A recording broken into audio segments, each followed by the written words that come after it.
Hey, what's up, everybody? Welcome to Vibing with Sleezy, the podcast. This is season 4, episode 13. I want to thank everybody for listening and downloading so far. This season's been a lot of fun, and I've had a lot of great guests. This season's been so cool because a lot of my guests have been actual strangers and people I've never met before. So I've really been learning a lot of people's stories and things people do and create. So it's been really cool. My guest today was a special recommendation from a former guest, Riley. If you've been listening to the past few episodes, I've had a lot of artists on that actually sell art in Riley's store. Riley has been a great help of recommending great artists. And so I've reached out to about 3 or 4, and I've recorded the past couple, and I have another great artist today on my show. So I want to welcome my special guest, Herb Bradshaw. How are you doing, sir? Oh, fine. Thank you. Thank you. Yourself? Doing great, doing great. And I want to thank you again so much for taking the time this morning to be on and the opportunity and for scheduling with me and all that. So thank you again. I wanted to ask you, what got you into art? When did you kind of first fall in love with art? Well, I really fell in love with art in my early years, like when I was in grade school. We did a project where we created the Holy Land on, Oh, on 4 by 8 panels of plywood, but which consisted of 10 units. So it was like, 80 feet by 40 feet, oh, okay, that's really Yeah, cool. yeah, and it was over expand like maybe 6 years to do this. So the seventh graders and the eighth graders worked on this project, and we created the Holy Land out of paper mache.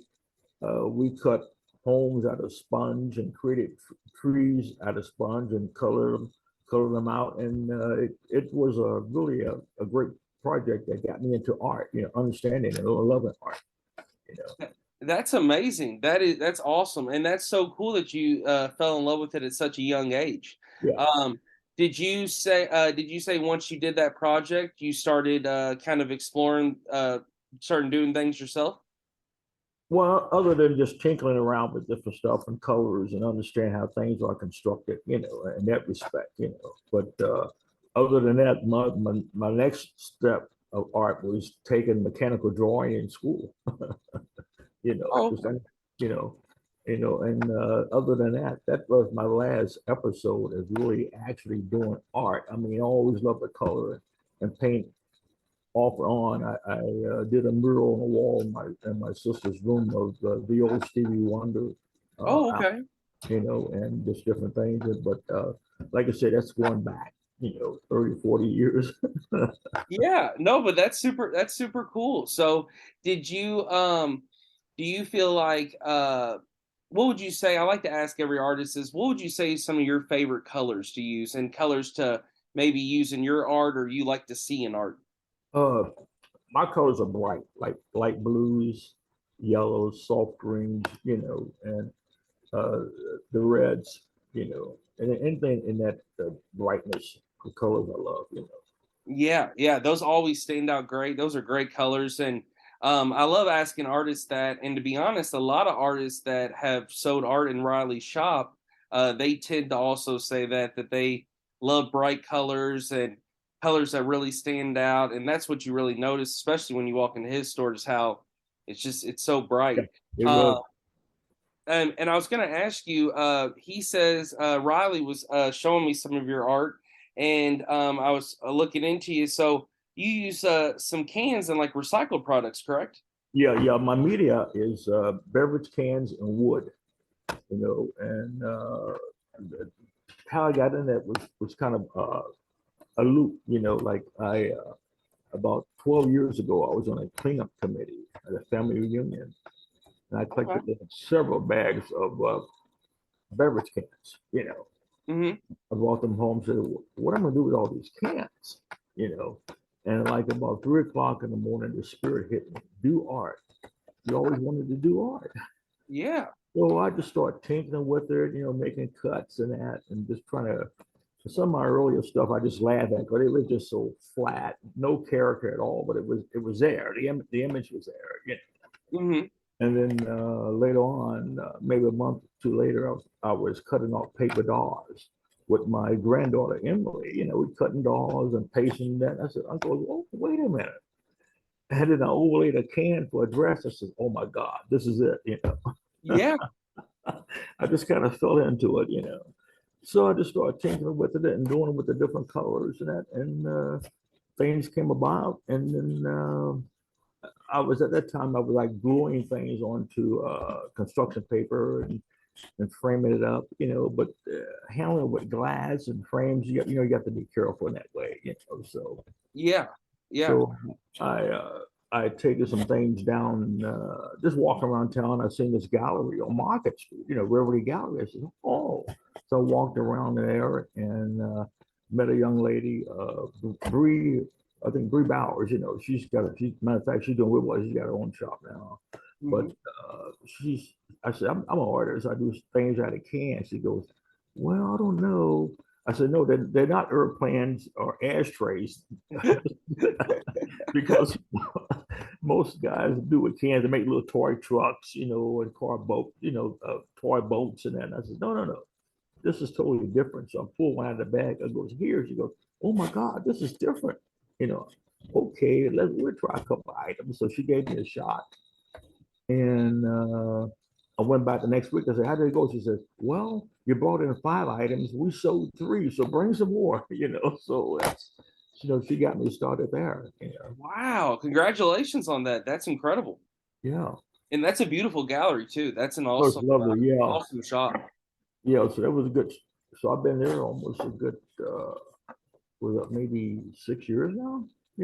Wow, that's incredible. That just shows like you took an idea, took something that hit you, it overcame you, and then you Yeah. made it a reality. I mean, that's something that I love for the listeners just to hear because that's what I'm about. Is just I love hearing people's stories, but hearing that just people coming up with an idea and then doing Yeah. it and then seeing it come alive is so cool.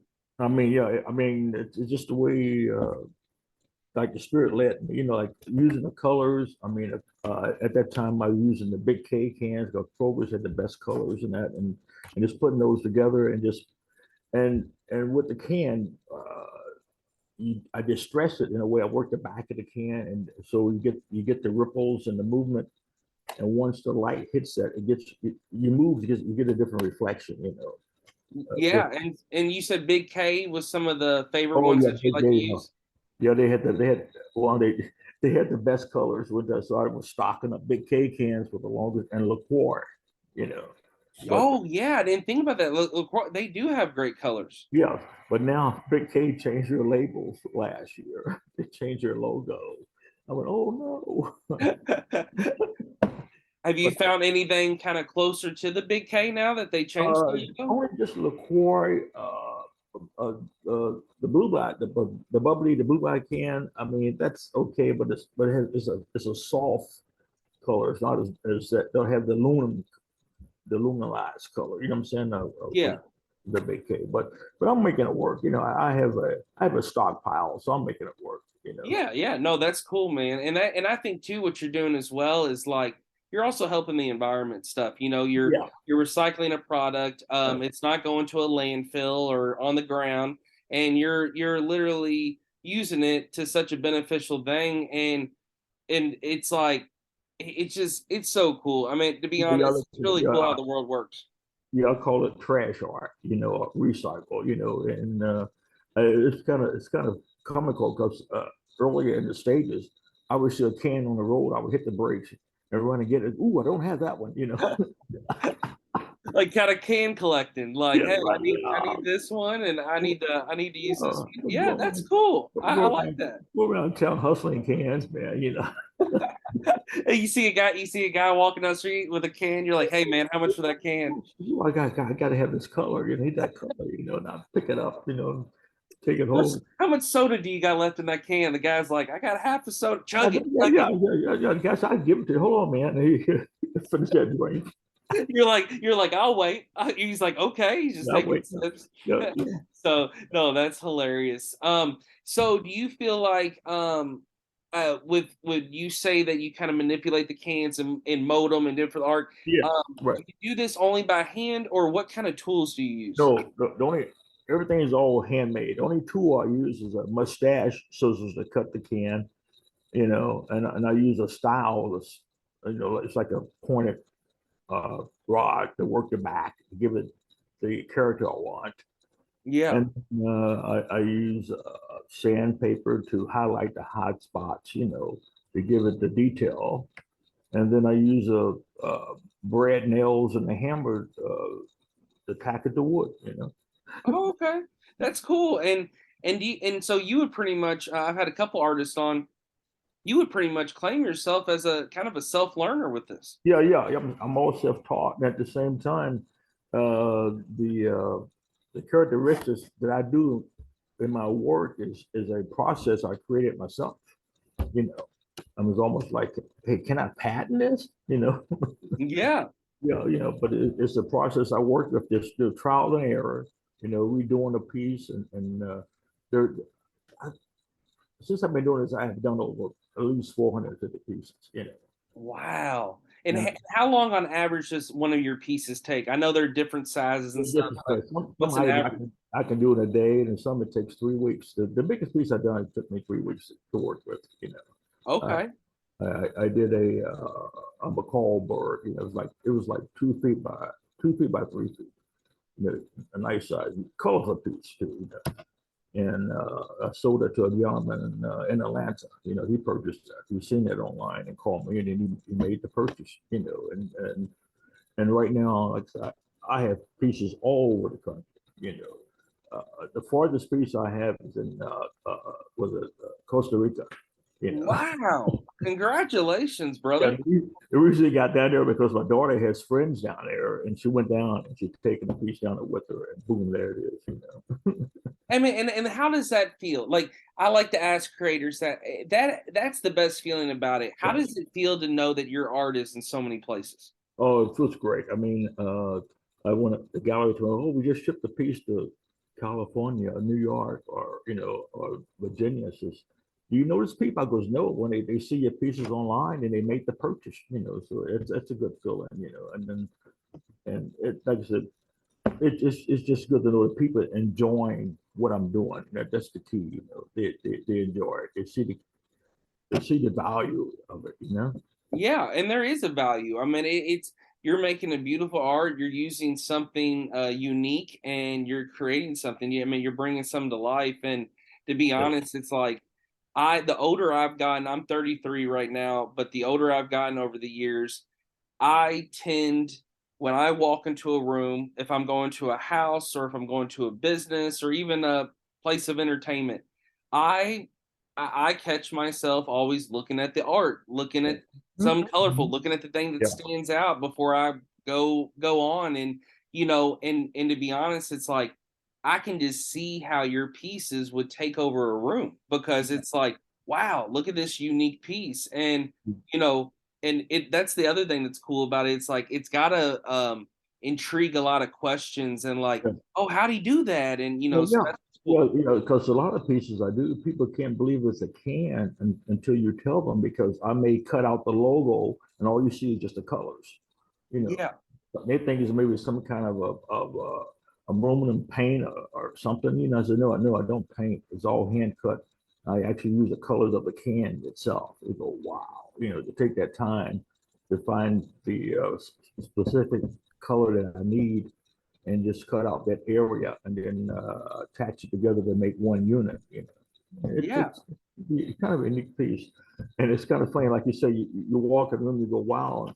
And that's how I was earlier. I walk in the room, go, wow, look at that can. Yeah. So you're like, wow, look at that can. And then bam, that can that got you excited is now making Yeah. room come alive. I know one time we went, my wife and I, we were driving up to Indianapolis.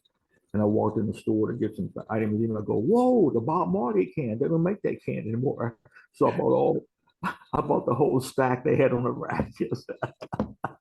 That's awesome. Yeah, and I know what can you're talking about. They did have that like that Bob Marley brand where they're putting like coffees and energy drinks and Yeah, stuff. so they had his image on the can, and when Bob passed away, his family got in kind of entanglement with the beverage company, and they said, no, you can't use that image anymore unless you pay me. So what they did, they removed the image off the can. Now they use some kind of cartoon looking characteristic, but they couldn't use his image anymore because it was actually his image on that can, you know. Yeah, And and that I remember that now because just going in stores and I think I had picked up some of those Bob Marley coffees or something. Actually, I haven't seen those in a while. So yeah, that's something I gotta look out for. Do you feel but like with the art once you make it, I like to ask a lot of artists this as well. Do you ever feel attached to a piece that you can't get rid of? I have a couple like that, and in a way they kind of they're unfinished. I got started, but I got one piece. I love this piece. I think I'm going to keep this. Although I did a couple of pieces, and a wife says, "I want that." You know, so when she told me she wanted that piece, I knew I was onto something. Yeah. When she says, "I'm going to hang this in the house," I knew. And so we kept a couple of pieces like that. And that's really cool too because it's like your wife is of course one of your most important people in your life, and to hear that your significant other not only wants to hang the art piece in the room but appreciates it. Yeah. That's You know, motivational. you. It's motivational when your loved ones love what you do. Mhm. And then over the years, I have donated a lot of pieces at the town, like to the Ronald McDonald House. Yeah. I've been one of their supporters for the past 5 years. Each year, I donate a piece for their annual gala fundraiser. You Do know, you do the can tabs with them? please.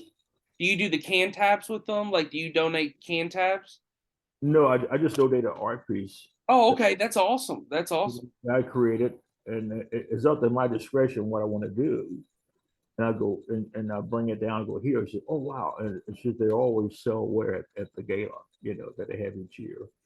And I donated several pieces to the local coalition, you know, for the Oh, home, that's cool. their fundraiser. And then naturally, I've been doing LBA for the past 5 years also. I donate to their annual fundraiser. So I don't mind doing stuff like that. Giving back Yeah. to the community.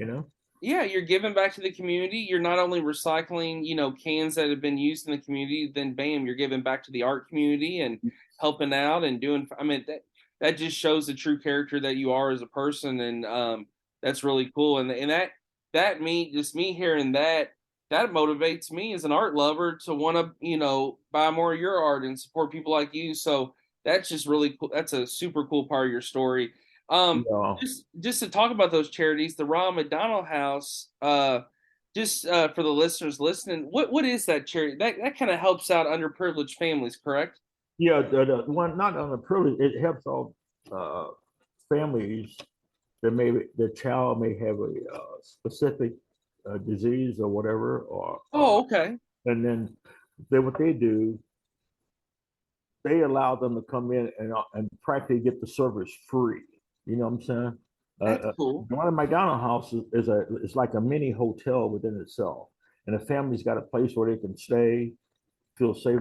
They feed them there, they house them, and at the same time, while their children is getting the services at the Norton facility, the children's hospital, they're nearby, you know, That's and incredible. they raise this money where the families, hey, I can't afford $400 a day for a room, but I can maybe pay 30. They go fine, we'll take that. They help them in that respect. It's a That's lovely so cool. place. A lot of local people have donated so much to that place. They have special rooms named after the donation or and remembrance of people have a room set up for their past ones or whatever. And McDonald House, people come from all over the country It's like the facilities like St. Jude. You know, Oh, okay. your child needs a special need. Hey, we have the services here in Louisville. They would fly them in, house them, and they can be near their child where they're only a couple of blocks away from a Cosair. They'll go visit their child while they're having the services done, you know. And so each year they have their gala to help support offset some of the expenses that they have, you know. That's so cool. I mean, that really is helping families and helping humans out, and that's awesome. I mean, I love to Yeah, hear that, and that it's I'm great. glad that people Yeah, can listen about that because I don't think the people listening all know about the Ronald McDonald yeah, House. but if you have a child in need, they need a special service. I mean, they're there. I mean, there's several in different regions around the country, and Louisville's one of the regions to host that, and it's a privilege to have that in your city.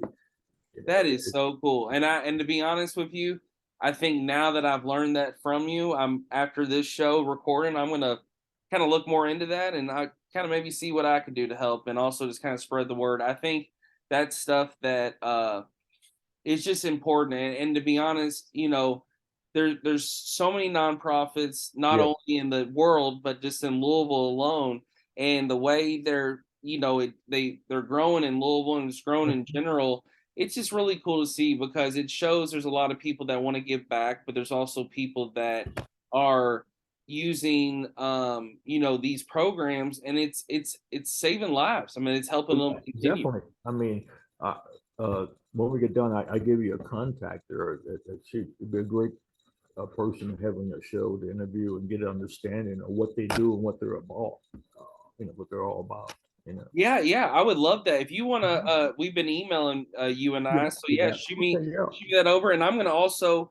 You had also sent me another recommendation. I have been working in Yes. Cincinnati Right. this week, so I'm planning on today or tomorrow messaging her. But what's interesting, when you recommended her, I believe 2 days ago she started following me on Instagram. So it kind of Yeah. all how it all kind of entwined. So I was going to send her a message this weekend and basically try to set that up because I do 21 episodes per season. I'm Right. at episode 13 now, so I got a couple more people booked, and then I got a few more guests I need to kind of wrap up Yeah. the season. That'd be, So, but yeah. I love these stories about just artists in general. I mean, it's so cool, and it just how everybody just has also a journal story and just how they Connection. started. Louisville, this region has so many great artists. It's unbelievable. The people until you get involved into your artwork unit of the Louisville region, there's so many great artists doing great things around, and a lot of you just don't hear about it. Yeah, oh yeah, for sure. And do you find any when you go to some of the galleries or places that sell your art, do you are you looking at other people's art and just being like, oh, maybe I could use that as an idea, or seeing a picture kind Oh of like, yes, hey, I could do that with cans. yeah, most definitely. You get the inspiration to do something, or I never tried that color before. Maybe I try that next time around.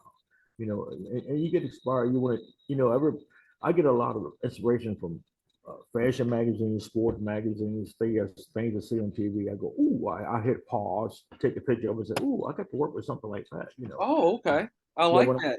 I yeah, like that. when I first started doing this, I'm probably like my fourth or fifth year into working with can art. I attended a jewelry making class, you know, and Ooh.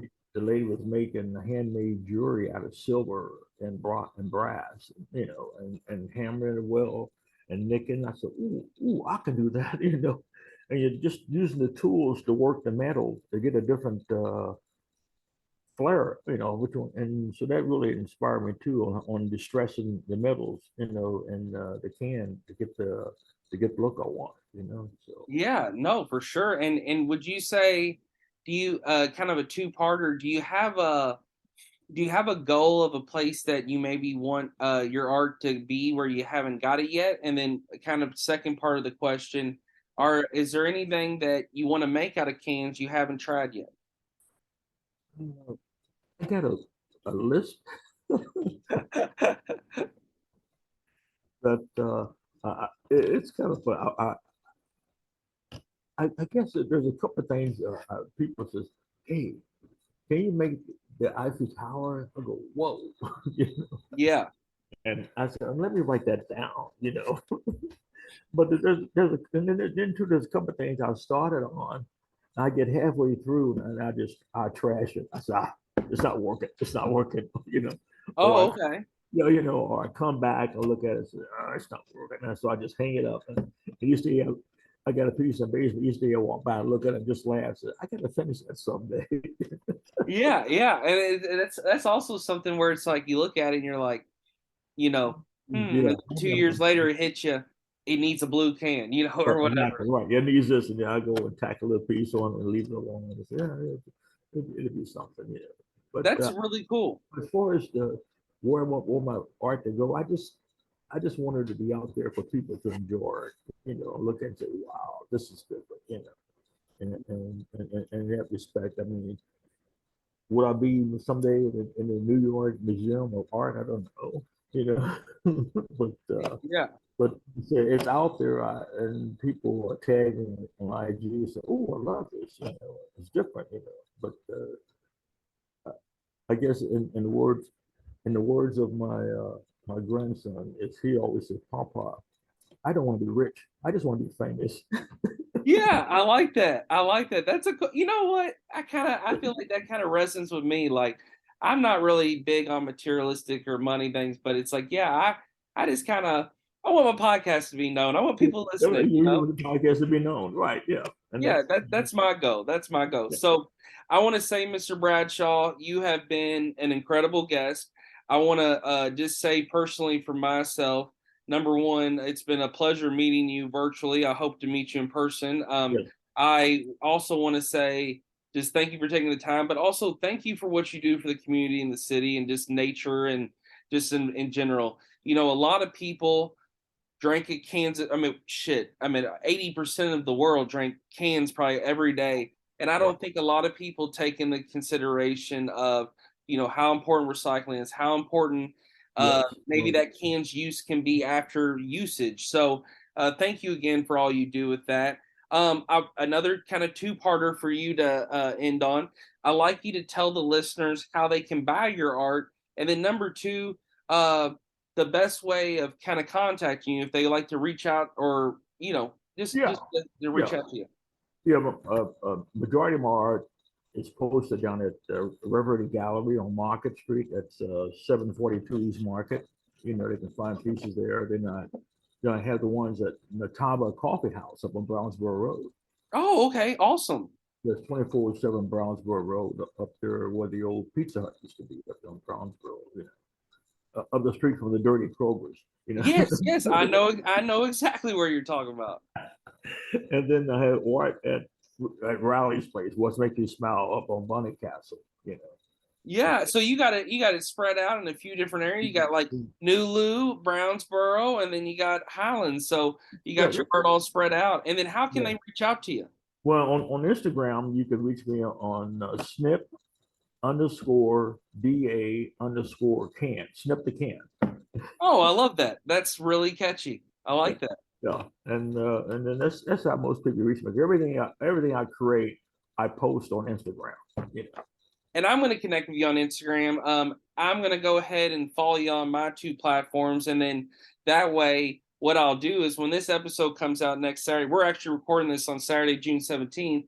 We'll upload I'm going to upload this the following Saturday, and I'll email you, of course, but I'll tag you and post Great. some pics of your art and stuff. And that way it's posted on socials and that kind of gets the word out about the episode. Yeah, And I kind of do a every few days release one that way people can listen and catch up. But Mr. Bradshaw, again, I want to thank you for taking the time this Saturday morning to record with me. It's been a pleasure hearing your story, hearing how you come up with art, and I'm really glad Riley recommended you. Uh, well, I wish you the best of luck in the future, and I hope we connect, in person one day. And like I said, I'll be in touch once this is uploaded. And thank you again. Eric, thank you for the time, sir. Really appreciate it. No problem. Have a great weekend, brother. Thank you. God bless. God bless.